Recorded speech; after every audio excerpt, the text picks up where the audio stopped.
Alam ninyo, pagka ganitong mga handaan, ang dami-dami yung pagkain na makikita at saka matitikman. Pero alam nyo ba, na yung mga pagkain na yan, may mga tunog yan na pagka kinakain mo, bagay na bagay yung tunog na yun.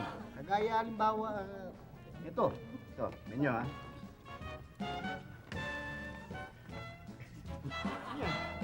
Ito? Soup. Okay. Narinig nyo? Parang, bagay, parang, ganun talaga ha? Ito rin. Tignan nyo to, ha? Tignan nyo ba ang doktor? Yan. Ito, bagay din dito yung sound niya pag kinakain. Ano yung kinakain mo? Multo. Okay. Ano nyo? Bagay. Ito rin.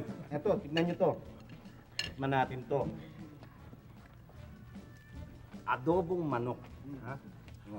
Kakinain mo to. Anong kinakain mo? Adobong manok. Ha? Tignan nyo? Bagay talaga yung adobong manok. Kung baboy ito, hindi bagay adobong baboy. Parang mas bagay talaga siya sa adobong manok.